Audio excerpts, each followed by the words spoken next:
Hashamar Kafune kabajamtoota daawwattoota Oromiyaa Miidiyaa Neetwoork nagaan keenya kabajaa bakka jirtan maratti isin qabu kan daawwachaa jirtan OMN irraa kan isinii dabarsaa jirru qophii keenya addaati. Qophii addaa har'aatiin haala hayyoonni yookaan hooggantoonni Oromoo yeroo ammaa kana mana hidhaa keessatti beelan hedduu dararamaa jiran akkasumas wal'aansa yaalaa dhorgamanii itti jiran hayyoota Oromoo wajjin turtii gabaabaa taasisuuf deemaa jirra. Aga xumura qophii keenyatti nu waliin turaa isiniin jenna. Antasfaayee Aminati akkasumas ogeessi teeknikaa Mahadii Juneedii Alii waliin ta'uudhaan kan isin biraan geenyu ta'a. Turtiin keessan haga xumura qophii keenyatti nu waliin haa ta'u isiniin jecha egaa kallattumaan gara keessummoota keenya guyyaa har'aatti isin dabarsa. Keessummoonni keenya Obbo Darajii Hawaas akkasumas Obbo Girmaa Taaddasaa baga nagaan dhuftan anaa dhufu. Hayyee hedduu galatooma egaan akkuma amma mata duree irratti dubbachuuf yaaletti hayyoonni Oromoo hooggantoonni Oromoon akka qaalitti ilaalu akka isaatti ilaalu yeroo ammaa kana mana hidhaa keessatti lagannaa nyaataa guyyaa 23 oliif gaggeessaa jiru. Haala kana keessatti immoo wal'aansa yaalaa dhorgamanii qaama olaanaadhaa dhufee jechuudhaan yeroo ammaa kana keessumaa Obbo Baqqalaa Garbaan dhukkubsatanii wal'aansa yaalaa malee mana hidhaa keessatti dararamaa jiru. Haga sa'aatii nuyi interview kana gaggeessaa jirutti dhimmoota kanaa fi kan kana fakkaatan irratti bal'inaan kan haasofnu ta'a. Darajee sirraan jalqaba. Mee haala hayyoonni Oromoo guyyoottan 23 darban mana hidhaa keessatti lagannaa nyaataa gaggeessuudhaan itti jiran keessumaa haala uummanni Oromoo yeroo ammaa kana keessa jiru qabsoo uummanni Oromoo gaggeessaa tureen aarsaa dhiigaa, aarsaa lubbuu, aarsaa lafee ofiitti caccabsee uummanni Oromoo qeerroo fi qarree 5,000 ol itti wareegee jijjiiramni sun butamee kana ija keenyaan arguurraa duunee baduu wayyaa waan itti gochuu qabnu gochuu dandeenyu. Mana hidhaa kana keessatti lubbuu keenya irratti murteessuudha jechuun hooggantoonni kun guyyoota 23 olii fi walitti fufiinsan lagannaa nyaataa gaggeessaa jiru. Mee kanarratti Darajee ati akkamiin hordofaa turte dhimmoota biraa bal'inaan kan itti deemnu ta'a keessumaa haala wal'aansa fayyaatti wal qabatee itti deemina garuu akkuma waliigalaatti guyyoottan 23 darban kana akkamiin hordofaa turte Darajee? Akkuma manni Oromoo argaa jirutti hordofaa jirutti manni Oromoo kophaatu hin taane addunyaan guutuun daawwachaa hordofaa akka jirutti hordofaa jirra. Wanni namatti dhaga'amu baay'ee sukkanneessaadha. Maaliif wanti hunda hafee siyaassaan isaa hafee maaliin isaa hafee obbolummaan namni akka saba Oromootitti nama laaluun qomoo koo jechuun fira koo jechuun badee namni Oromoo keessa dhalate diina wajjin ta'ee du'a Oromoo hawwii jabaadha gaggeessaa jiru keessatti of arguun baay'ee nama gaddisiisa. Akka humna oliititti sakkatee sin jira garuu karuma hundaafuu baay'ee nama suruuran nama jedhudha. Maaliif garaa jabinni akkana obboleewwan jidduutti jiraachuun baay'ee sukkanneessaadha. Garuu karuma amma seera jedhan kana naa deebinee kun amma bultii 23 eega jarri kun lagannaa nyaataa kana keessa eega seenanii kanuma jiru walumaa galan understanding kiyyaatiin hubannoo kiyyaatiin himuudhaaf egaa wanti hunduu in kolfina malee maqaa seera kabachiisuudhaan godhamaa jira karaa mootummaa kanaatiin. Wanti hidhamtoota har'a mana murtii wanni manni murtiin murteesse abbaan alangaa cabsee wanni godhu kun hundu karaa seera kabajamu kan jedhamu kana wajjin akkaataatti deemu laalla jechaadha. Kuni warri akkuma beektanu warri nafxanyaa jara kana jibbu guffuudha jedhanii karaa fuuldura kanaatiin federaalizimii kana jigsanii sirna nafxanyaa akkuma jiruun uummata keenya irratti fe'uudhaaf guffuudha kun qarroodha han jedhanii kan du'e kan hafe immoo hidhaa keessatti akka dararamee du'u kan jedhu kana wajjin han deemedha. Innaa seera kabajamsiisuudha jechuudhaa fi Jawaaris hooggantoota ABO fi KFO akkuma jiraniin hidhaatti naqani. Maaliif naa jedhamee warri alaatis warri manaatis gaafate seera kabachiisu hin jedhu. Miseensotaa fi deeggartoota qaadhimatoota paartii KFOs ABOs kan Oromoo ta'e hunda haaranii kan hidhanii kan ajjeesanii maal jettuun seera kabachiisuudha fedhan. Kan hunda hin caalu akkuma ati jettee kana qeerroo kaballaa ጌታቸው አሰፋ ጃላን አብይ ባሴ ኤሮ ኩመሸንቲ ወሬገሜ ልቡን ወሬገሜ ከኩመ ዲግደመ ጫላ ለፌን ትጨቤ kaballa san keessa saan baase ulfinaan 4 kiiloo saan galche adamsanii yoo argatanii hidhanii yoo dhabanii ajjeesanii dololotti gatanii waraabecha nyaachisaa jiru. Kanuma manni murtiin illee kuni ragaan qabu gadhiisa han jedhame halkan mana hidhaa keessa ka baasanii ajjeesu. Kana warri seera kabajamjiisu kana dhiisi ummata Tigraay irratti ollaa walitti fidanii ollaa inaaffaadhaan ummata Tigraay wajjin rakkoo qabu. Ummanni Tigraay na Oromoon dhumu nu bira dhaabbatanii jechuu miti. Warra ummata Tigraay keessatti burqayeetu ummata Oromoo salphisaa baasee jara kanas nurratti ijaare. Jara amma jiru kanas nurratti ijaare isaanii haa ta'u malee ummanni Tigraay wanna amma jiru kana keessa seenuun isaa 50,000 60,000 dhumuun isaa wanna addunyaa kana keessatti dhagaamiin beekamne sukkannisa kan ta'e irratti raawwatamaa kan jiru maalidhaaf yoo jedhame seera kabachiisuu sin jedhu. So mootummaan heera mootummaa kabajuu hin dandeenye. Mootummaan abbaan alangaa maalinni abbaan seeraa eenyunni kan jedhu hin beekamneetu seera kabachiisaa jedhee kanatti bobba'ee jechaadha. Amma kara warra hidhamtoota kanatti naa deebinu akkuma beektanutti himannaa tokko maleedha. Funaanamanii kan seenanii achumatti ega hidhamanii raawwataniidha faabrikeetan ta'e anoomishame wanti hundu garuu manni murtii wanna kana laalee akkaataa itti faradu dhabe manni murtii daanyoonni akkaataa itti faradan dhabanii kan maggaarajaa duuba moo maal kan jedhanii ragaa baastuu misikira maal jedhanii fidanii waa tokko illee wanna qatabaan goonee fi 10 keessa jaamoo harkaa gatanii. Garuu wanna daanyaan jedhu amma dhagaye maqaa seera kabajamsuu kan jedhu irratti laala. Wanni abbaan seeraa daanyaan argachuu dadhabee jara kana gadhiisuudhaaf deemu kanatu firaastireet isaan godhee isaan dura abbaa langee kun amma kan Taadiyoos Ximootiyoos nama jedhamu nama lafee dugdaan qabnee abiyyiidhaaf eessan deemaa maal na ergitaa nama jedhutu seera biyya sanii kabachiisuudhaaf olaanaa ta'e. Garuu wanni olaanaa isaa jiru mana murtiidha. Wanni manni murtiin jedhu yoo inni illee jaalatu yoo jibbe mana murtii olaanaatitti deema malee isa cabsee akka mootummaatitti akka dikteetaratti inni godhuu qabu.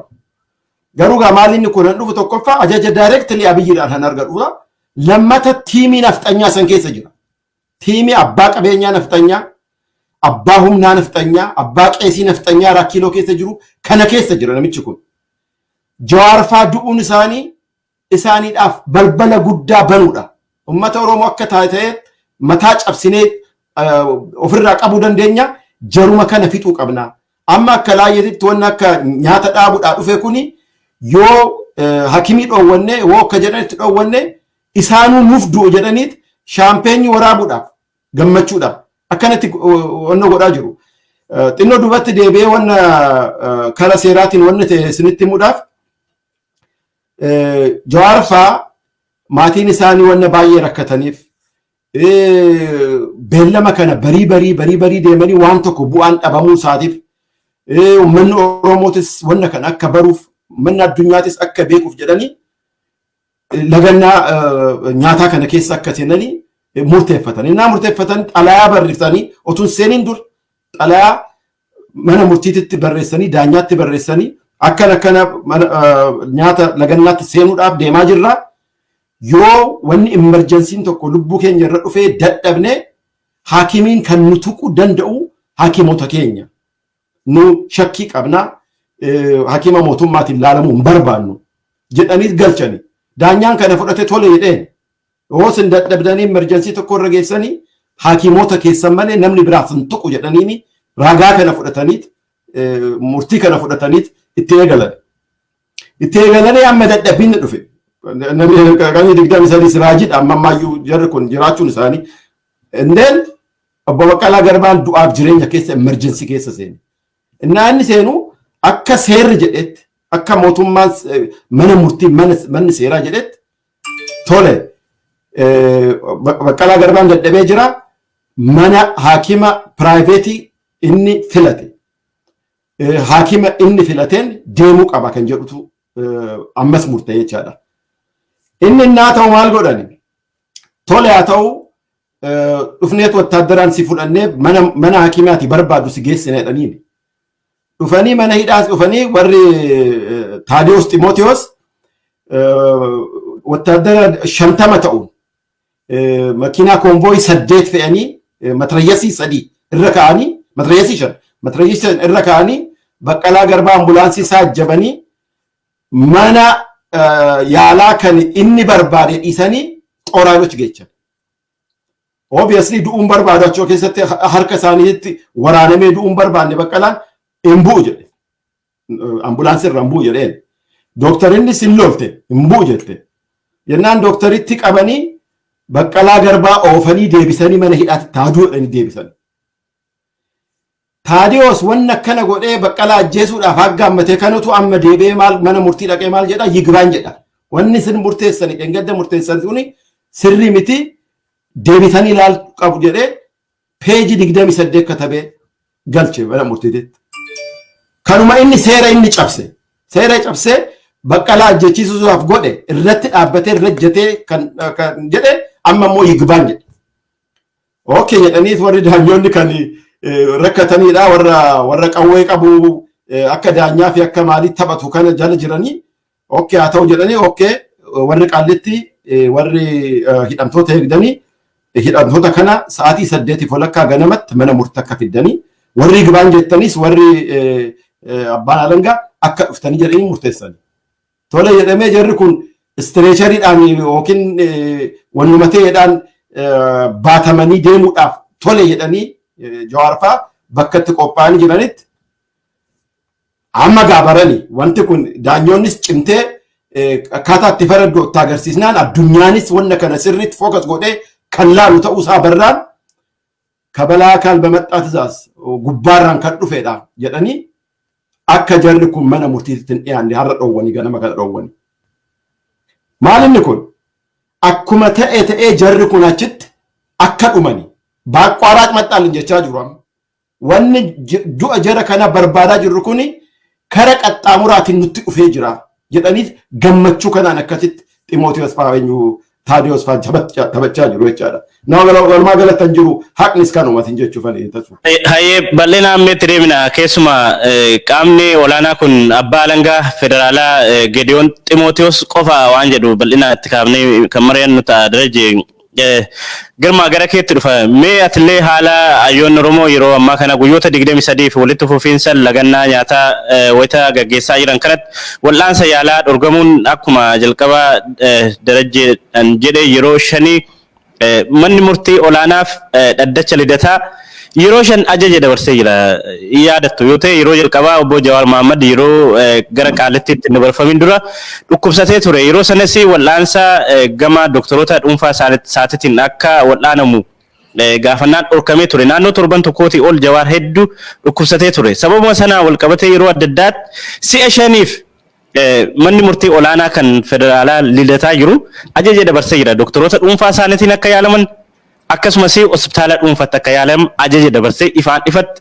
xalayaan barreeffamee mana amala sirreessaa kan qaalittiitiif kennamee jira. Garuu haga guyyaa har'aatti sa'aatii kanaatti daqiiqaa kanaatti hojiirra nu oolle ajajni mana murtii. Mee maaliif hojiirra ooluu didee eenyu duuba isa jedhu itti deebina akkuma nama jedhee akkuma waliigalaatti guyyoottan 23 darban haala hooggantoonni Oromoo keessa jiran kana girmaata akkamiin hordofaa jirtu? Yeah, I think darajin baay'ee aseera baay'ee sirrittis kaa'eera maaltu ta'a akka jiru kan barbaadamu gaaffii mammiyaa gaafannu maaliif jarri kun dooktarii private ta'ee fayyadamuu yookiin yaalamuu barbaadan maaliif kana gaafatan innaa jettee gaafattu maybe waggaa tokko duubatti deebi'eeti Jawaar irratti maal akka ta'e si yaadachiisa. Mootummaan security isaa irraa kaasisee halkaniin ajjeechisuudhaaf akka deeme hunduma keenyatti arge. Duraan dhageenya irra by the way nuti warra kaaniif haaraa miti akka hogganoonni keenya ajjeefaman especially jawara akka ajjeefamuu barbaadan warri mootummaa gaggeessaa jiran durumaanuu warri beeku jira. Garuu Oromoon hundumtuu biyyi hundumtuu kan arge fuulduratti kan arge directly ajjeessuudhaaf qophii akka ta'an gaafsan argine. Hacaaluunis ajjeefamee argine. Gaafuma sanallee Jawaariif Baqqalaa fa'aa ajjeesuudhaaf qophii akka turan argineerra. Akka carraa jalaa ba'an malee. Kana ijaa beekanii fi kan nuti mootummaan kun jara kana carraatti an ajjeesu barbaadaa akka jiru isaan ijaa beekanii fi carraan kenninuufi jedhanii hamma irraattis kan turani ammas gaggeessitoota yookiin ogeeyyii fayyaa dhuunfaa kan ta'een gaggeeffamuu kan barbaadaniif kanaaf jarri kun carraa ittiin ajjeesan ijaa barbaadaniif they are already argineerra ammam akka deemuu danda'a. Haaraa miti. Kana oolchuudhaaf kan jarri kun harka ittiin kenninu yoo duune asumatti duunaa jedhanii kan murteessan. Uummanni Oromoo kana beekuu tura jira. Sanas immoo akkuma Darajeen jedhee mana warra koortiitti dhiyeessanii isaanii murtaa'ee yeroo shanaffaa irratti murtaa'ee inni arfaffaa dheengadda kan sirriitti dubbisee ilaalee hundumti keessanii argitaniittu kanaan durallee mana yaalaa isaan fedhan jedha. Amma garuu mana yaalaa maqaadhaan tuqee landmark general hospital dhaqanii jedhee kan murteesse. Murtii sana didanii Baqqalaa Garbaa iddoo sun murtaa'ee haalatti bahee achisin geessana jedhanii duubarratti geessanii xooraalochi malee jedhan. Maal gochuuf akka deeman hundumaafuu ifa jedhee naman maal akka fedhan. Akkuma Darajeen jedhee anis kan naagalu jarri kun lagannaa nyaataa jalqabuun isaanii akka carraa guddaatti ilaalaa jiru. Nutuu kanaan dura ajjeesuu barbaanna ofiif of warra du'uuf deemu maaliif carraa akkasii maaliif dhabna jedhaniiti amma du'anitti kan eegan. Anaaf immoo personally baay'ee kan na miidhu waan experience kanaan dura kan hin qabu hiriyaa tokko namni baay'een kan beeku mana hidhaatti akkasumatti yaalii dadhabee kan du'e jira. Gaaddisaa Hirphasaan beektu ta'a.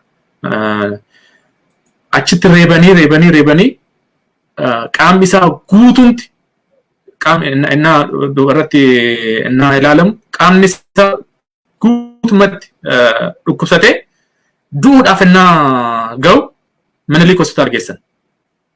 Kan du'e Minilik hospitaalitti. Garuu du'aatiif guyyaa tokko naafu kan achi geessan. Experience akkasiin qaba. Hiriyaan koo kanaan dura tokko du'e amma immoo kan biraa dhabuuf hin deemu. Baay'ee nama gaddisiisa. Kana kan ta'aa jiru osoo arginu hogganoonni keenya du'aaf deemu. Baay'ee kan na gaddisiisu immoo caallisteetuma teenyee ilaalla hundumti keenya jiru. Hacaaluu dhabnee torbaan lama akkas iyyinee rafnee jira. Ammas otuma ijji keenya ilaalu otuma warra jeesuudhaaf deeman argine waan haaraa miti kun. Kan duubarraan nuti dhageenya amma uummanni hunduu bare otuma ilaallu otuma arginu ammas teenyee ilaalaa jirra. Oromoon kana ka'uutu irra jira. Kan hin beekne hin jiru. Oromoon tokko kan hin beekne hin jiru. Isa kaan dhiisiitii isaanumti warri PP keessa jiran illee maal akka ta'aa jiru uma beeku. Kan hin beekne hin jiru. Maal eegduu maal eegnaa? Maal eegnaa? Otuma amma du'anitti eegnaa? Kunoo har'a silaa mana murtiitti dhiyaatuutu irra ture. Dabarsanii gaafa 23tti waaman. Guyyaa 23 idda nyaata dhoowwatanii booda amma guyyaan isaa 19 amma Tuesdaytti jedhanii itti murteessan. Du'anii feegu. Nutis teenyetuma eegnaa. Inni iyyinuu waanuma dandeenyan. Waan haaraa miti kanaan dura iyyineerra. Kanaan dura warri biyya alaas jiru warri biyya keessas jiru itti wareegameeti kan warra achi ta'aniif illee aangoo kan dhufeef akkasumatti miti. Wayyaanee isa taankii qabatee illee uummata keenya ajjeesaa ture otoon sodaatiin kan jijjiiramni kun dhufame. Ammoo warri jijjiirama sana fiduudhaaf haarsaa guddaa kaffalan keessaa hogganoonni baay'een achi keessa otoo jiranuu hogganoonni ABO, hogganoonni KFO, OMN, warri joornaalisti qeerroo ijoollee gaggeessaa warra turte hundumtuu maneedhaa galee otoo du'uudhaaf deemu uummanni manni isaa gubatu otoo jiru callisnee teenya isa kan nagadisiisu. Jarreen kun du'uudhaaf deemu homaa shakkiin qabu. Garuu nuti teenyee ilaallaa utuma du'anuu maal jechuuf borom.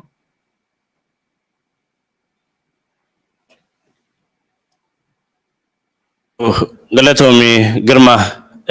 Meega deebina bal'inaan maal gochuu qaba uummanni keenya lubbuu hayyota kanaa yeroo gabaabaa keessatti baraarraa fi uummanni keenya biyya keessa fi biyya alaatti maal gochuu qaba waan jedhu gara keetti deebisa Girma keessumaa karaa advokeesii fi dippiloomaasii gama alaa kanaan namoota aktiivlii waan kana hojjetaa jiran keessaa tokkollee waan ta'eef darajee gama keetti deebisa. Egaan haala amma hayyoonni hooggantoonni Oromoo keessa jiran uummanni Oromoos baree jira. OMN miidiyaaleen biraas akkasumas miidiyoonni addunyaa kanaa jala bu'anii gabaasaa jiru addunyaan guutuun argee jira. Mana murtii gara jalqabaarratti waan kaaftee jira maqaa seera kabachiisuu waan jedhu. Har'a jawaarfaan namoonni gama ABO'tiinis KFO'tiinis kan mana hidhaa keessatti dararamaa jiran soba illee haa ta'u waan barbaade haa ta'u maqaa seera kabachiisuu kan jedhamu ni hidhaman. Namoonni guyyaa guyyaadhaan kan hidhaman kan ajjeefaman Tigraayin dabalatee yakka gurguddaan biyya sana keessatti raawwatamaa kan jiru seera kabachiisuu olaantummaa seeraa kabachiisuu waan jedhuun. Akkuma silaa jedhee manni murtii si'a shan guyyaa kaleessaa dabalatee ajaja dabarsee jira. Hooggantoonni kun Jawaar Obbo Baqqalaa Garbaa, Hamzaa Booranaa fi Dajanee Xaafan hospitaala dhuunfatti akkuma Girmaan jedhee maqaa hospitaalaa tuquudhaan laandmaark hospitaala jedhamutti doktoroota dhuunfaa isaaniitiin yaalaman jedhee ajaja dabarse. Mana murtiiti jechuudha kan kana ajaja dabarse.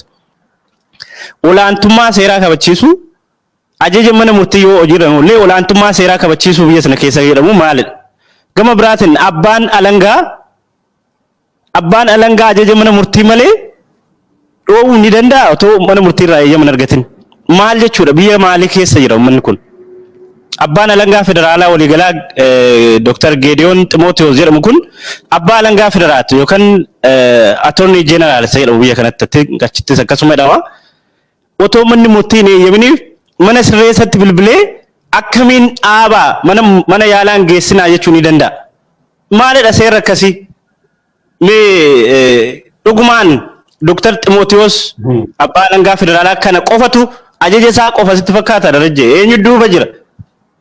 Akkuma waliigalaatti haala amma uummanni keenya keessa galee jiru isteejii maalirra jirra? Akkuma waliigalaatti waan sitti dhaga'ame kanaan yaada kennu qoodi. Karaa uummata keenyatiin naa deebitee ilaaltu wannuma baay'ee fokkisaa ta'uudha irratti raawwatamaa kan jiru. Duraan dursee addunyaa kana keessatti akka uummanni Oromoo, namni Oromoo, sabni Oromoo tuffatametti sabni tuffatamee hin jiru.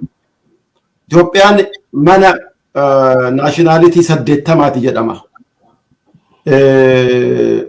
70 isaanii walitti qabdee amma Oromoon ga'ani. Kan 500,000 population akkasii kan qabu akka sabaatitti kan jiru hin jira. Abbaan tokko deemi keessa deemi abbaan tokko achi keessa akka uummata Oromootitti salphina keessa jiru hin jiru. Abbaan barbaade har'a bicuu ta'ee saba bicuu ta'ee guddaa ta'ee qawwee qabaachuu baate lafa Oromoo irratti deemee qotee bulaa Oromoo abbaa irree Oromoo qe'ee isaatirraa niitii isaatirraa buqqisee gatuu danda'a. Raamifikashinii takkallee waa takkallee sodaa malee godhuu danda'a. Kollektiif ufan akkanaati walitti kuufamee dhufee innaa 4 kiiloo ga'u mootummaa bira ga'u wanna guddicha kana akka egzibishiniitti kan argaa jiru. Malee break down gootee innaa ilaalte akka nam titiisni illee ulfina qabdi. Akka uummanni Oromoo akka ummanni Oromoo salphate amma kun olaale namicha eenyu Siyyuun Tashooma jedhamu war namicha eenyu Taammiraan Nagaraa jedhamu namicha abbaan fee wanna fee bashqaaxaa barbaade wanni Oromoo hime mana dhugaatii deemee dhugee makiinaa isaa oofee galee rafuu danda'a. Masarat dhaabaan tala Oromoo warra hidhame kanaa fi boonyee keelloo keewwadhe wanna jettee fi ijoollee ishii bittinneessanii gototanii amma kun hidhaa keessatti tortorte. Kuni maalinni abbaa salphistu malee sareen tuqxu. Kuni mataa ummata Oromoo irratti hammaramee jirudha. Akka ummanni Oromoo kana keessa bahu ummatuma Oromootu beeka. Ani isaafan dhiisa. Ani ammaas kiiloomeetirii 3,400 irraa fagaadhee taa'ee bakka gaarii seera buluun jala taa'ee niitii keetii fi maasaa keetii irratti du'i jedhee kan nan lalabu hin qabu. Han barbaadee maasaa isaatii fi lafa irra isaatiitti du'a kan hin barbaanne buqqaa'ee Gojjameetti lafa isaa kennee bade. Asuma irra dhiisa isa. Garuu kan biraa karaa seeraatiin seera isaan amma taphachaa jiran akka Disneyland show kun ijoolleen kaartuunii ilaaltu kanatti taphachaa jiran kana akkaataa isaan structure godhaniitti akkuma kun akkaataa structure biyya keenya amma jirru Ameerikaa kana keessatti akka jirudha. Qaamonni mootummaa sadeeni isaanis hojii raawwachiisuudha kan kaabinee fa'aa executive body kan jedhamudha. Mana murtii mana seeraati kan judiciary kan jennu asitti jechaadha. Immoo kan biraa hin caffee yookiin paarlaamaa biyyatti jedhanii asitti koongirees hin jennee yaamnudha. Jarri kun sadeenu paawarii adda addaa qabu. Baalaansii immoo adda addaa kan ittiin eeggatanii qabu.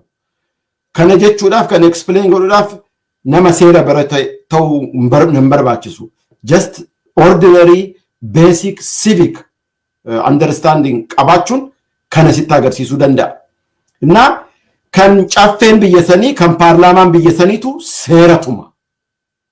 Seera san immoo hiikee murtii kan itti kennuu danda'u immoo mana murtiidha. Hojii raawwachiistuun maal godhaa? Seera kabachiisuudha.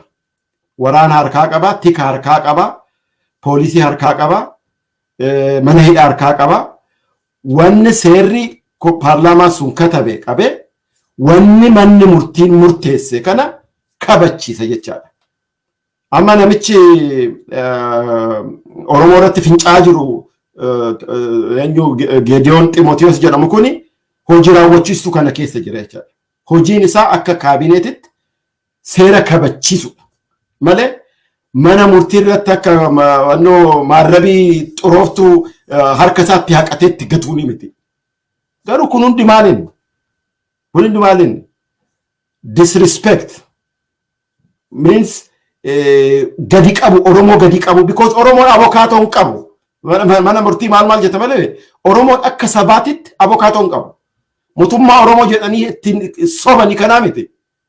Kan Oromoodhaa dhaabbatee jiru ammaan bara Caaluun fa'aa du'an san Dabratsiyoon sun waa tokko jedhee ture. ትግራይ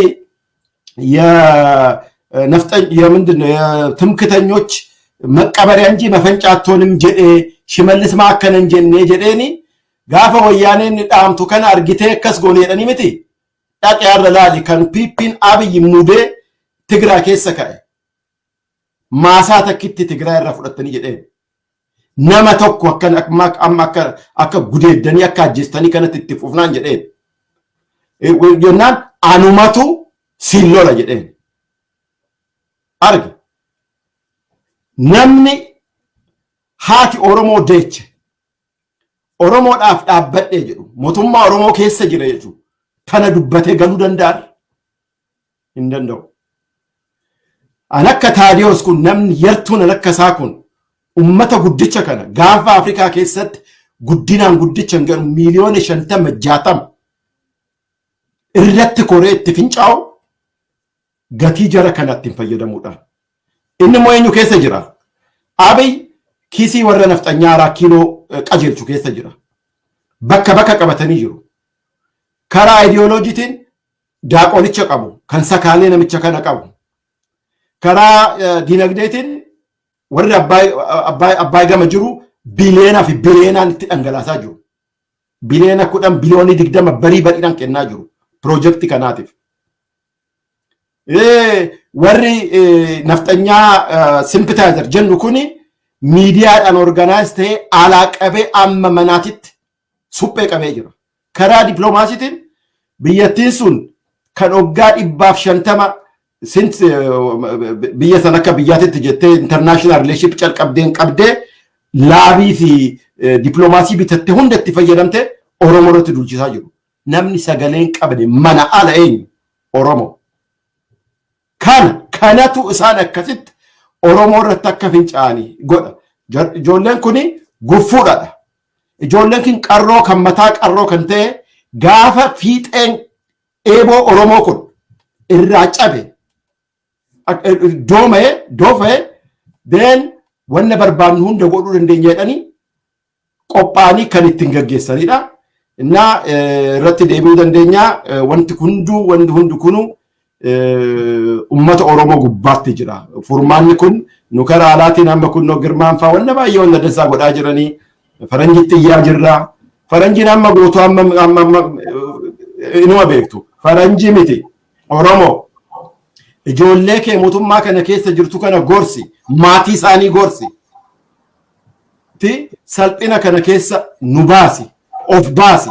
Jechuun kanatti jedhuu barbaada tasfu. Hayyee iddoo galatoome darajee.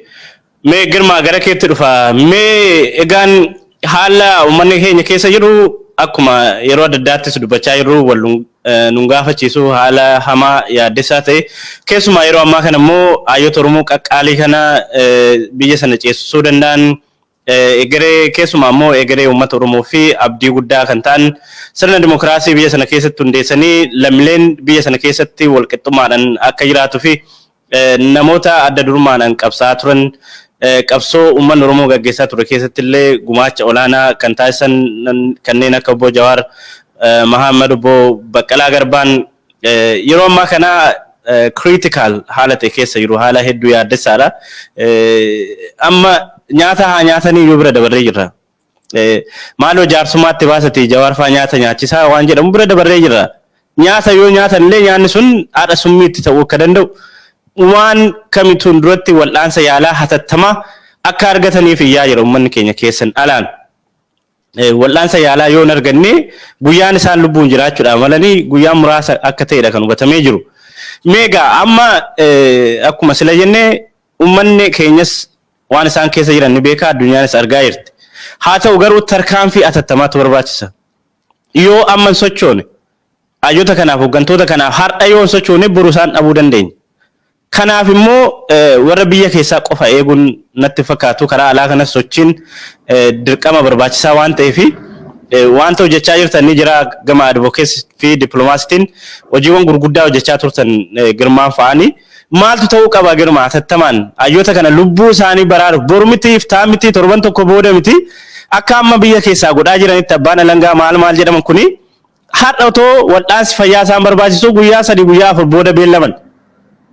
Uummanni keenya kan akkamiin react godhee immediately yeroo gabaabaa keessatti mana keessaa gadi ba'ee sagalee isaanii ta'ee lubbuu hayyoota kana akkamiin baraaruu qaba maaltu ta'uu qaba hatattamaan dubbii kana uummanni Oromoo guddaa xiqqaan uummanni bal'aan keessa fi ala jiru ofitti fudhatee akkamiin immediately otoo yeroon kenniniif gadi ba'ee sagalee isaanii ta'ee waan kana wanti kun akka dhaabbatu lubbuun hayyoota kana akka baraaramu akkamiin gochuu qaba maaltu ta'uu qaba girma.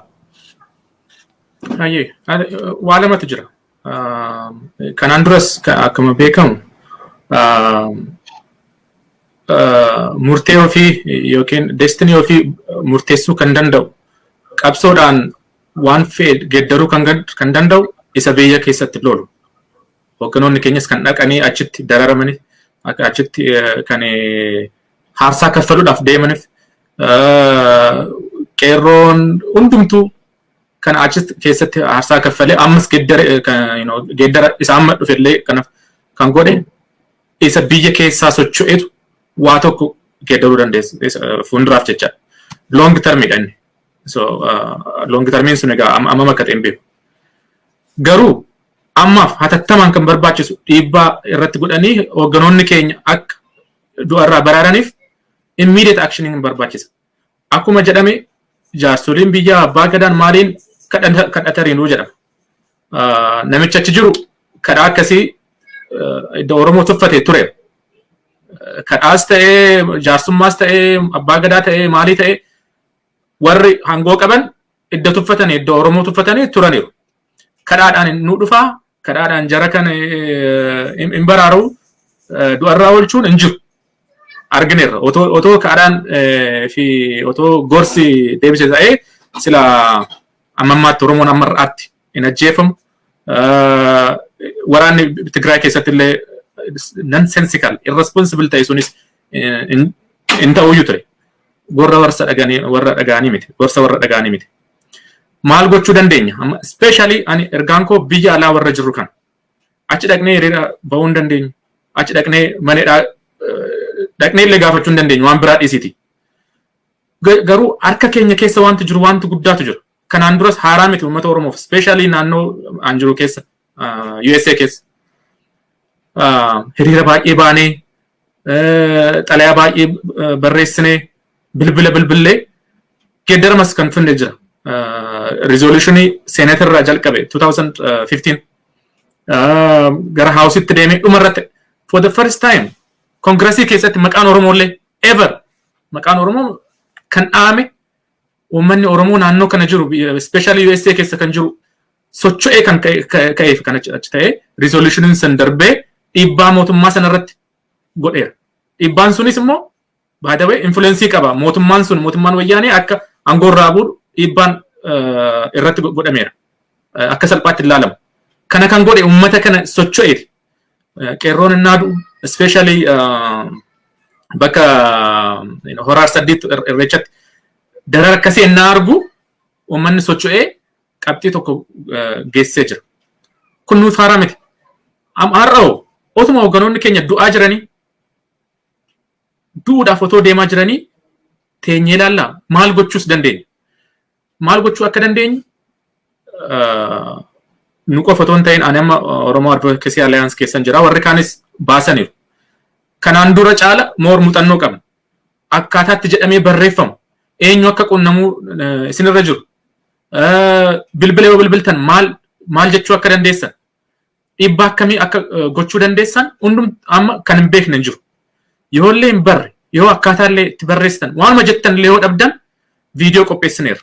Amma Facebook irra deemtee Oromoo Advocacy Alliance yoo namni tokko search yoo godhe yookiin oromoadvocacy.org website sanarra yoo deeme xalayaa isaan jedhanii barreessan illee maqaadhuma gubbaadhaan abbaatti barreessitu qofa jalatti immoo maqaa kee guuttee kan ittiin barreessu already qopheessineera. Kun maal godha? Kun maal godha naa jennu biyya kana keessatti akka biyya keenyaa miti. Warri bakka bu'oonni si dhaga'u. Dirqama qabu siif deebisuudhaaf citizenii biyya kanallee ta'uun sirra jiru.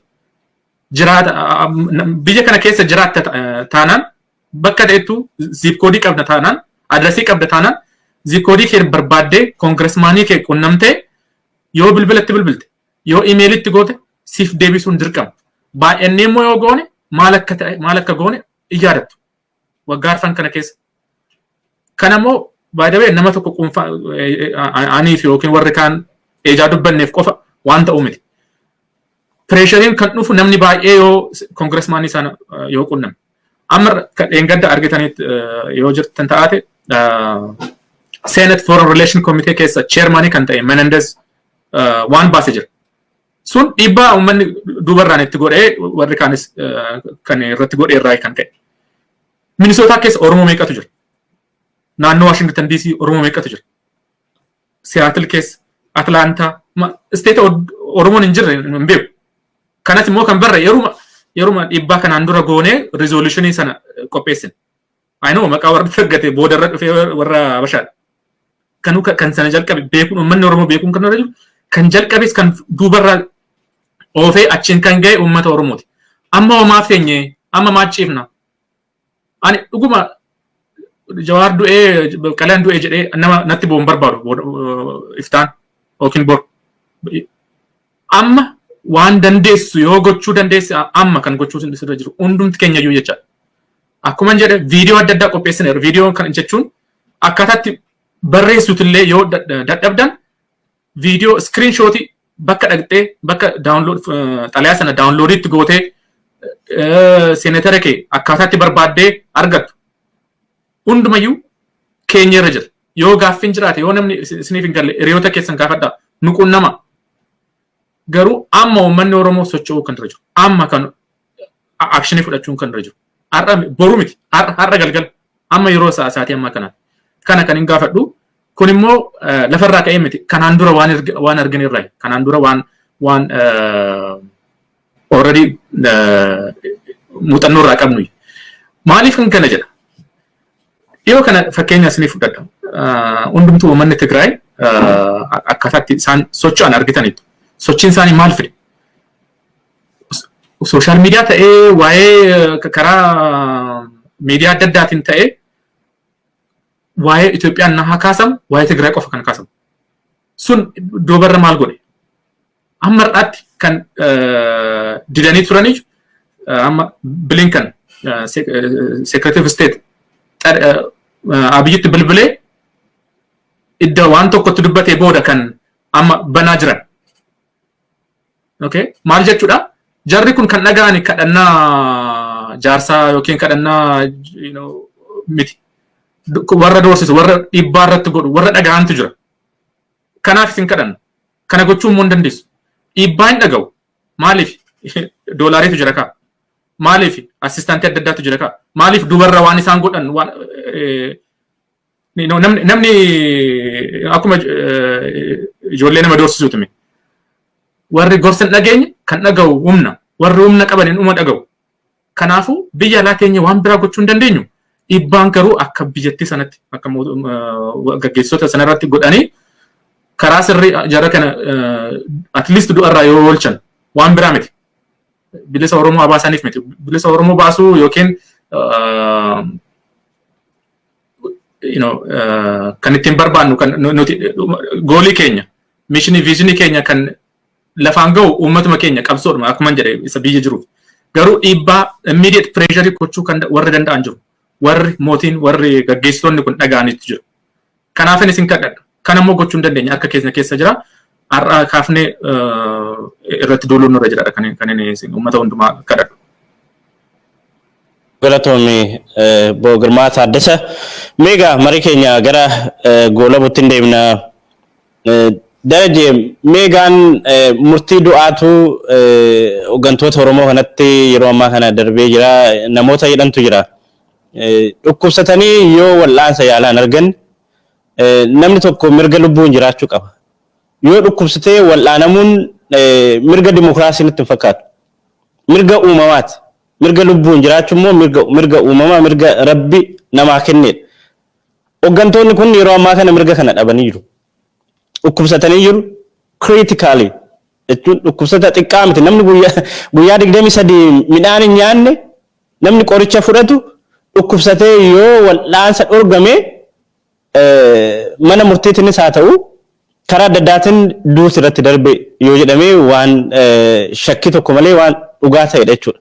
Kana jechaa jira uummanni keenyas gama sooshaal miidiyaa irraas kan argaa jirru karaa adda addaatiin uummanni keenya nuqannamee kan jiru Jawaar fa'aarratti murtiin du'aa darbeedha. Obbo Baqqalaa Garbaan guyyaa 2 guyyaa 3 dura mana yaalaa deemee yaalamuu kan qabu kan irra ture. Haga ammaatti amma sa'aatii daqiiqaa kanatti yaalamne. Rabbitu najeesin malee nama du'uuf kan maluudha jechuudha yoo yaalamne. Kanaaf murtee du'aa mootummaan kun irratti dabarse kana uummanni Oromoo hayyoota isaa hooggantoota isaa akka ija isaatti ilaalu Jawaar yeroo adda addaatti uummata kanaaf abdadheen Rabbiin abdadheen biyyatti galedha. Uummata akkasitti Jawaar jaalatu sun uummanni Oromoo lubbuu hayyoota kanaa atattamaan akkamiin baraaruun danda'ama. Manuma teenyee hunduu hidhii xuuxuu otoo hin ta'in Oromoo ka'e ati ka'e waliin jechuu qofa otoo hin ta'in uummanni kun gamtaadhaan bahee sagalee tokkoon aarsaa barbaachisu hunda kaffalee akkuma kanaan dura kaffalaa ture kaleessas aarsaa kaffalaa ture uummanni kun kaleessas du'aa ture ajjeefamaa ture qabsoo saba kanaatiif qabsoo bilisummaa Oromootiif. Har'as immoo namoota egeree qabsoo bilisummaa Oromoo bakkaan ga'uu danda'an kana dhabuun hunduu waa'ee Jawaar aaraa jira argaa jirra waa'ee Baqqalaa fa'aa aaraa jira argaa jirra. Garuu tokkummaadhaan humna gamtaadhaan bahee akkamitti lubbuu hayyoota kanaa baraaruu danda'a maaltu ta'uu qaba akkuma waliigalaatti wanti sin gaafanne itti dabaluu barbaaddu illee yoo jiraate yaada kee bal'iftee nu dhiyeessuu dandeessa Daraje. Sagaleen kee nagaamu. Ngoone maal? Okay, amma dhagama? Tufufa. Galatoom. Egaa wanna jawaaru waan baay'ee wanna uummata Oromootitti himu hin qabu. Walumaa galatti waggaa jaan at least jaan torban darban kana keessatti sirni nafxanyaa akka sirnaatittis akka namoota achi keessa jiranittis nama tokko Oromoo keessa dhabamsiisuu qabdu just nama tokko dhabamsiisuu qabdu jedhame namni sun akka Jawaar ta'e uummata Oromootifis wayyaanedhaafis illee yeroo sanii ammas mootummaa nafxanyaa amma jiru kanaafis dhoksaa miti. Innaa namicha biyya kana keessatti yuunivarsiitoota addunyaa guutuu kana keessatti sadarkaa tokkoffaa amma 10tti gaan keessatti tokko miti yuunivarsiitii 3 keessa kan barate Stanford naa jettanii the epitome of the educational institution of the world jechuudha. Namicha achi keessatti barate. Namicha Colombia warra Obama wajjin jechaadha. Achi keessa baratee ba'e Oxford dhaqee koorsii fudhatee waa mara biyya kana keessatti illee State Departmentiidhaaf gargaarsa baay'ee karaa Middle Eastis karaa Afganistanis qaban irratti leenjii kennuudhaan waa baay'ee addunyaa kana irratti contribution godhe daa'imummaa isaati. Contribution godheetu uummata Oromoo qarqaaruun qabaa salphina kana keessa baasuun qaba jedhee dumbulloo takkitti hiriyoonni isaa $200,000 naa fudhatanii lafa rafe kanuma sun hundi beektanidha. Lafa rafe ofiisii keessatti ganna ta'uu boona ta'uu otun beekin bar tokko cabbiidha Minisootaan hin beektu boona seeneet birraa ba'e. Otu inni bakkee kompiitara sanirraan bahin jechaadha. Dugdi dhukkubee narviinaas wannoo ta'e inshuraansa hin qabu. Inshuraansa OMN inshuraansa galchi jedhee tan dadhabean. Ijoolleefis hin taasif lakki maallaqni hir'ata jedhee ani Minisoota warra inshuraansa kennutti haasee ji'a tokko $300 jedhaniini isaan seenuu dandeessa. Anuyyuu nan kaffala jedhanii didee wannoo narviin isaa wannoo jedhee du'aa gale. Nama kana hunda keessa deemeetu aangoodhaaf himite. Innaa biyyatti gale qeerroo jara kana dhagaa. Jarri kuni nu ceesisu. Amma Oromoon biyya bulchuun beektu wal nyaatti jetteet nafxanyaan nu yakkiti jedheet biyya tasgabbaa'eef innaa jiru akka tucheetitti lafa jala deemanii jarri kuni wanna nafxanyaa wajjin isaan waliin hidhanii hojii isaanii fixanii kun amma gurbaa kana balleessine jara kana balleessine wanti hundu jaamaa ta'uu danda'a. Jedhanii kana keessatti namicha biyya ofii fi waaqa Oromoo saba Oromoo abdii godhee galeetu warra yartuu Taadiyoos Ximootiyoosin biyya nyaachuuf deema. Kun egaa hoomworkii Oromooti. Waa baay'ee kanarra wannoon jennu nu salphina kana keessa akka tasaatii miti kan seenne. Ani waa lama natti fakkaata wanna amma salphina keessatti nu corroqaa keessa nu deemsisaa jiru. Tokkoffaa akkaataatti qabsoof nurratti waliigaluu dadhabneet sabboona keenya loltuu keenya kan darbattu kan yaabbattu kan qabattu kaba akka fuulduraatti hin baanetti uggurree qabne. Kana godhuudhaaf jarri baay'ee wanna kana keessa qoda qaba. Warri amma dullumaan namicha kana bira galanii dullattoonni amma mootummaa kana malee mootummaa Oromoo akkasii fakkaatu hin jiru warri jedhan kanatu akkasitti ugguree ummanni keenya qaroon keenya lolaan keenya qabataan keenya akka bee salphina keessa nuun baafne ogguranii oggaa soddomatti taphatanii uummata kana. Wanni isaan awwaalanii wanni Oromoo caccabsuudhaaf Oromoo addaan baasuudhaaf isaan awwaalantu amma Oromoo gadi qabee gorraasaa jira. Tokko kan. Lammaffaa Oromoon of keessatti diina guddise. Ijoolleen isaa hanguddina baddeetu harka Tigree jala kufteet Tigreen lafaa kaasee faayidaadhaan qabee guddise. Ijoolleen kun faayidaadhaan kan deemtu fixxeeti itti amanuu calqabde. Ajandaa diinaa itti amanutti jalqabde. Ishiitu amma Oromoo akkas godhaa jira. Ammaayyuu kan haraa horatamaa jirtu akkasumatti kana keessa jirti jechaadha. Innaa walumaa galatti Oromoon wanna kana furuu qaba. Tokkoffaa alaaman kun amma daasporaatti akka iccitii keenya jennee zalaalamii iccitii keenya jennee gadi baafnee naasofnu. Gadi baafnee naasofnu garuu gorraatuma qalamaatuma jirra. Kun ba'ee community haasa'amuu qaba. Maaliif salphina kana keessa galle? Akkamitti daasporaan kun bakka dhufee humna uummata keenya kan biyyaa ta'uu danda'a. Kan biyya jiru akkamitti fo'uu danda'a. Warra bitamtee warra gantee kana irra akkamitti fo'amuu qaba. Akka bakka tokkotti dhufuu qaba. Akka ijoollee kanas ofitti deebisuu qaba. Ijoolleen kun ammas obboleewwan keenya. Wanni isin dinquu Jawaar ijoollee kana amma kunnoo garaa hammaattee Taadiyoosii fi warra nafxanyaa wajjin Jawaar fa'aa ajjeesuudhaaf barbaaddu kana akka obboleessaatitti beeka. Akka obboleessaatitti hamtuu ishii takkallee hin jaalatu. Ishiin kana deebisuu dadhabde. Innaa ijoolleen kunis akkaataatti gorfamtu akkaataatti deebitutti irratti hojjetamuu qaba. Abbaan gadaas ta'uu hangoorsu sii gorsuu qaba. Mootummaan kun jaalattees jibbitees Haayila Sillaaseen cabe 3000 years mo'aa ambassaa zamna dagadeedha cabeet warra akliilu harkifamaniit boollootti namman.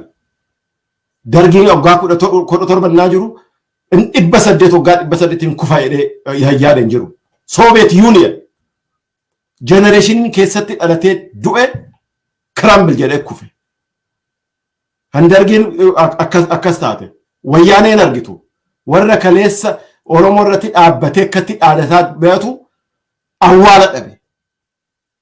Tun immoo yartuu kanaa gadiiti. Bakka itti dheechituu hin qabdu. Tun illee biyyan qaba jettee deemteet biyya ofiitti duute. Tun bakka itti deemtu hin qabdu. Nafxanyaa guyyaa jala seenteetu kan wannoo jechuu miti. Innaa kunis gorfamuu qabdi. Jaarsa jedhamu hundi akka dullatti kun asii dheechitee deemteet achi koluu galtee tun taane akka abbaa gadaa akka sirna qabu warri maammoo gadaa warri jaarsolii biyyattii itti du'u qabu kana. Gorsa kana ijoollee kana kara tokkotti deebi'uudhaaf. Innaa waa akkasii ta'uu qabaa ajandaan jara kan ajjeesuudha gabaabumatti wanti kun nu dhufaaf jira jedhanii jiru. Innaa salphina kana keessa nu baasu faranjii miti. Amma dandeenyees faranjitti iyyina garuu faranjii miti uummata Oromoo harka keessa jira. Jawaar du'u baatu hobaa miti. Akkuma indu'aa seenaa keessatti wanni ol kaawwatee jira seenaa Oromoo. Dhaloonni kun waa godhuu baatee dhaloonni dhufu maqaa Jawaar akka hojiitetti hin irraafatu. Garuu dhaloonni amma jirtan kun keessattuu ajandaa maal akka ta'e baruu qabdu. Ajandaan maali? Lafa kee fudhatanii ji'oogiraafiidhaaniif dimogiraafiidhaan jijjiiranii kun amma warri opidiyoo kun ta'anii kan dhengadda baasan argitanii jirtu. Xayyaara buufannaa ani ilma Tuulamaati. Tuulama keessa ilma Galaani. Jaan Galaan. Oggaa 5 hin qabdu amma. Bakkee sanitti. Akka omoneet kunnoo buuphaatti wannoo garagalchitu kana garagalchanii balleessuudhaaf ta'anii jiru. Bishooftu gadi hin qabee amma Sooddootitti laga Awaash ceetee amma Cuqqaalaatitti ka'uudhaaf deema. Gaafa eerpoortiin kun godhama jedhamu abbaa qabeenyatu dhufee hoteela san ijaara. Abbaa qabeenya kamtu dhufee hospitaala san ijaara. Abbaa qabeenya kamtu dhufee bunnaa miti san ijaara. Seetanyaa daarii kamtu dhufa. Mana hammamtu ijaarama. Eenyu kan dhufu. Kan burraayyuu hin beektaa miti wanti taate. Kan shumburaa kalee waggaa 30 shumburaa maasaa irraa nyaattu. Oromoon jirti. Kara bitaatiin Bishooftuu naannoo Moojootitti ga'u kana already itti kaa'anii jiru. Gadaa seentar maal jedhanii magaalaa godhuudhaaf. Otoo ati teechee isaan kara heera mootummaa kana jijjiiruudhaaf deemaa jirani jennee isaan lollu lafarraayyuu si qabsiisu. Gaafaati lafa san irraa dhabamte ደቡብ ህዝቦች ክልል kan jedhamuu fi Amaara ክልል kan jedhamu jidduu kan jirutti tuulama. Tuulamuma irra jiraan isaa kan galaan. Gaafa inni xayyaara bufannaa fi eenyu magaalaa kanaaf jedhe buqqa'e North Oromiyaa South Oromiyaa jettu galte jechaadha. Waan takka shakkiin qabaatiin amma feete kaadireen PPs ittimtu. Amma feete kuni guddinaaf sin jettu in shakkinis hin jedhe. In shakkin an Oromoon maallaqa qabu biliyoonaan baasee hoteela tolchuu calataa san moo hin jiru. Biliyoonaarri biyya sanii ishiitu bitata. Ishiitu saba ofii fida. Kana shakkin ummata walitti naquu miti kun. Kan killee jirudha. Isaanis mootummaa kana kan deeggarani kanaafi kuni mootummaa Oromooti miti. Mootummaa Oromoo godhamu hin danda'ama. Kana irratti uummanni Oromoo hojjechuu danda'a. Ani kanumaan ergaas dabarsuu barbaada galatoomii. Hayyee hedduu galatoomii booda rajii hawaasa ulfaadhu. Girma gara keetti dhufee sagantaa keenya goolabna. Atis akkuma waliigalaatti dhaamsi uummata keenya lubbuu hayyoota kanaa yeroo gabaabaa keessatti tattaman akka baraaramtuuf qeerroo fi qarree Oromoo uummata Oromoo maraaf keessa fi alaan dhaamsi dabarsitu yoo jiraate asumaan carraasii kennee sagantaa keenya gara goolabuutti hin deemna. Girma. Hayyee, I think maybe seenaa keenya keessatti Taaddasa Birruu, Maammoo Mazammar maal, manni itti murteessee kan ajjeefame jiru. Isaan dhuguma jechuudhaaf homaa hin taane. Taaddasa Birruun ajjeefamuunsaa Oromoo keessatti chaappaa tokko godhatee seenaatti waggaa meeqa kanaan booda yoo jiraanne Taaddasa Birruu, Maammoo Mazammar jarreen akkasii edamee qolxuu kan diraanfatu jiru. Du'uun isaanii Oromoodhaaf jedhanii wareegamuun isaanii isaaniif fayyada maqaa isaaniitiif jecha. Jawaar yoo du'e akkasuma. Baqqalaa Garbaan yoo du'e homaatti hin fakkaatu isaatti I'm pretty sure. Ijoollee jajjabduu barsiisee guddisee jira. Maqaan isaa waggootii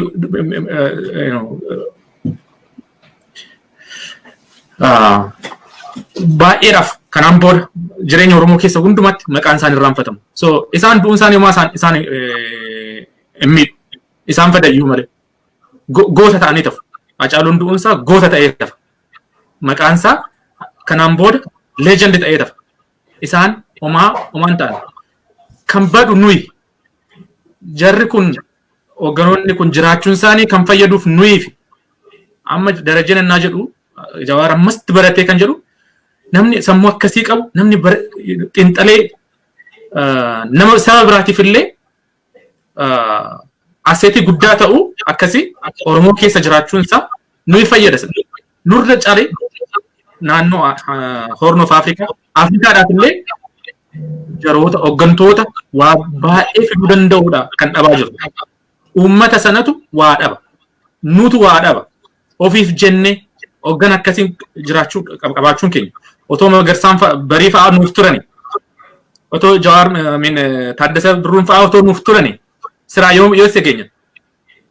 Abboomaa miti kun fa'aa otoo hin duune taate. Silaa qabsoon keenya eessa ga'a? Abboomaa miti kun fa'aa akka fakkeenyatti ilaalu. Mallas Zeenaa baay'ee sababa Afrikaa keessatti kan akka isaan jiru kan jedhamu yuunivarsiitii keessa innaa turan garuu abboomaa miti kun in sodaata ture. Isa kabajeetu isa wajjin illee dorgomu jedhee yuunivarsiitii keessa student presentii keessa isaaf bakka gallakkise. Hooggantoota sammuu akkasii qabantu ejaa wareegameef ejaa du'eef qabsoon keenya duubatti hafe. Ammas hoogganoota akkasii yennaa dhabnu qabsoo keenyatu duubatti hafe. Biyya keenyatu uummata keenyatu duubatti hafe. Waan isaan ilaalan waan namni dhuunfaan warri kaan hin ilaalle waan hoogganoonni kun yaadanii dubbisanii ilaalanii waan beekantu nu miidha. Beekumsa isaanii tawwaalama. Kanaaf jennee qabsaa'uun nurra jira. Ofiif jennee isaaniif jennee miti. Sitti miti. Jarri kun du'uun isaanii chaappaadha kan kaanii deeman. Goota ta'u goota maqaan hin banne ta'u. Isaaniif homaa miti. Dhalanii lafaa qabu. Nuyi kan badu.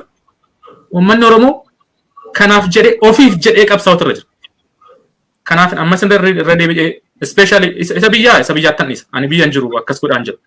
Isa biyya alaa jiru kan garuu irraf nyaanna mee arra nyaatee arra nyaatee boru kan hin beelofne jira. Boru ganama ciree kan hin nyaanne. Guyyaa tokko mee otoo nyaatiin kan dabarsu jira. Akkamitti akka wareegamni kun akkamitti akka haarsaan kun baay'ee ulfaataa ta'e mee ilaalu.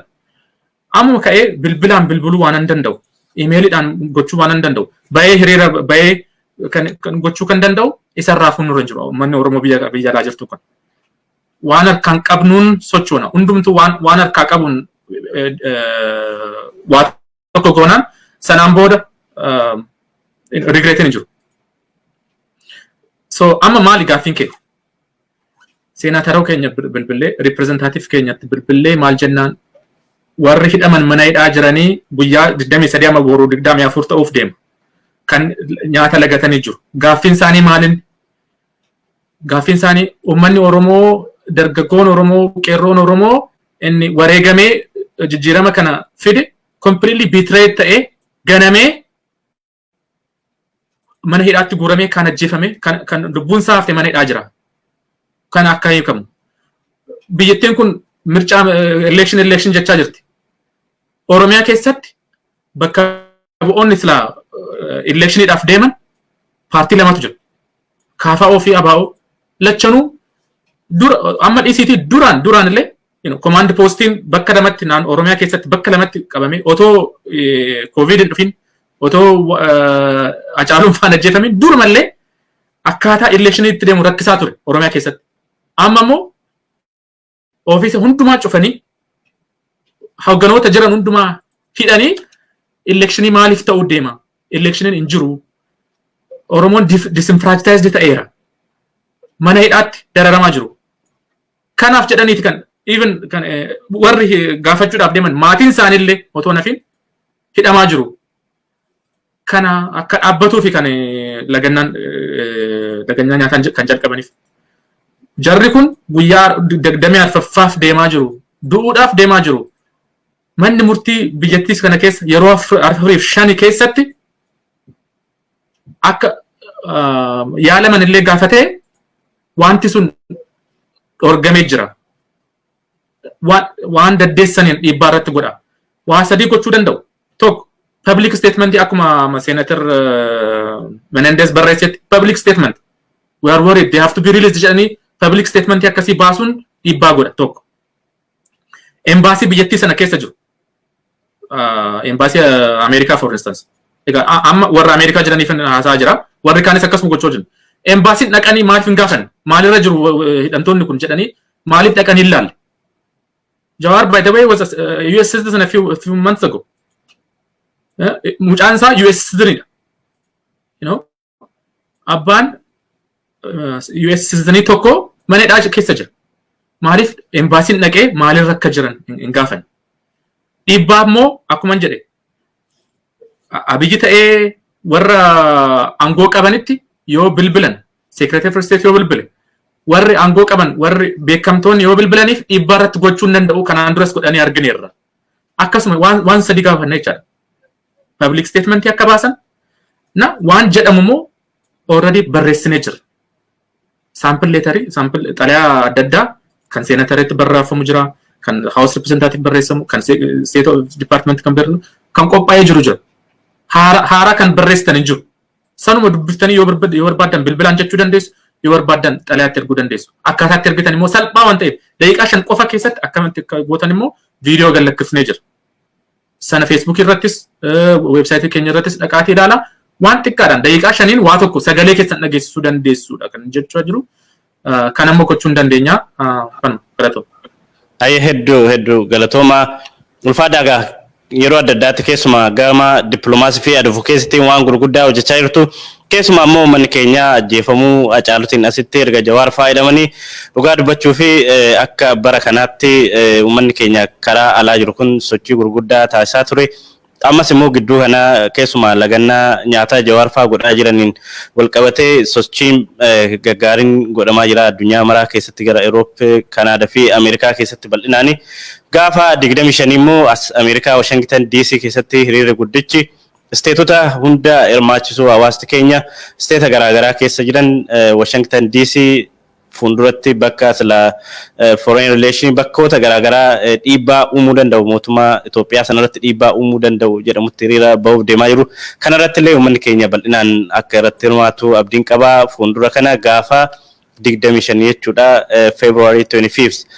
Hayyeen egaa akkuma waliigalaatti haala hayyoonni hooggantoonni Oromoo yeroo ammaa kana manadhaa keessatti nyaata lagataa jiran wal'aansa yaalaa dhabanii hedduu miidhamanii dhukkubsachaa jiran keessatti qaama olaanarraa ajaji darbe jechuudhaan wal'aansa dhorkachuudhaan egaa haalatti jiran ibsa bal'aa xiinxalaa fi marii bal'aan waliin taasiftaniif obbo Darajee Hawaas akkasumas obbo Girmaa Guutamaa Girmaa Taaddasaa dhiifamaa maqaa daawwattoota keenyaatiin guddifnee isin galateeffannaa ulfaadha. Ulfaadha galatoome. Galatoome. Hayyee ulfaadha. Hayyeen egaa kabajamtoota daawwattoota keenya haala yeroo irratti obbo Darajee Hawaas akkasumas obbo Girmaa Taaddasaa waliin turtii gabaabaa taasifnee turre asumarratti goolabnee jirra. Keessummoota keenya wajjin turtii kan taasise Antasfaayee Aminatee akkasumas ogeessi teeknikaa Mahadi Juneedii Alii waliin ta'uudhaan simbiraan gahaa turre yeroo biraa sagantaa biraatiin kan walitti deebinu ta'a bakka ibsanitti fayyaa ta'a fayyaa nu ta'a.